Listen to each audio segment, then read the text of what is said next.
प्राचीन भारत के एक छोटे से गांव में आरव नाम का एक लड़का रहता था। गांव हरे भरे खेतों, बड़े बड़े पेड़ों और एक शांत नदी से घिरा हुआ था। आरव मेहनती था, लेकिन उसे अपने ऊपर भरोसा नहीं था। गांव के दूसरे लड़के तीरंदाजी और घुड़सवारी सीखते थे, लेकिन आरव हमेशा दूर खड़ा होकर उन्हें देखता रहता था। उसे लगता था कि वह कभी सफल नहीं हो पाएगा। एक दिन गांव में राजा का दूत आया। उसने घोषणा की, मैसेंजर, महाराज ने एक प्रतियोगिता रखी है। जो भी युवक जंगल के प्राचीन मंदिर से सुनहरी कमल लेकर आएगा, उसे इनाम मिलेगा। यह सुनकर गांव के कई युवक उत्साहित हो गए। आरव भी जाना चाहता था, लेकिन डर के कारण चुप रहा। उसी समय वहां एक बुद्धिमान ऋषि आए। तुम इतने उदास क्यों हो?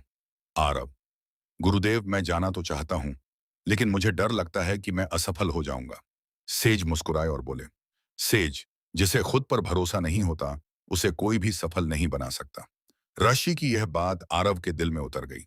अगली सुबह सूरज की पहली किरण के साथ आरव जंगल की ओर निकल पड़ा। रास्ता आसान नहीं था।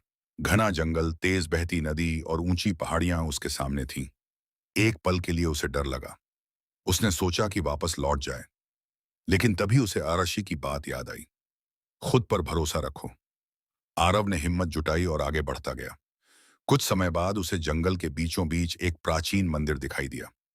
मंदिर के सामने एक तालाब था, जिसमें चमकती हुई सुनहरी कमल खिली हुई थी। आरव ने सावधानी से कमल को तोड़ा और गांव वापस लौट आया।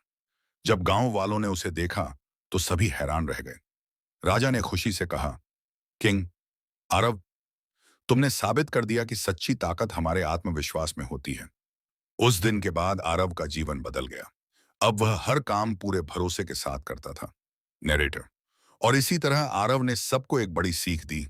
अगर इंसान खुद पर भरोसा कर ले, कोई भी सपना असंभव नहीं होता।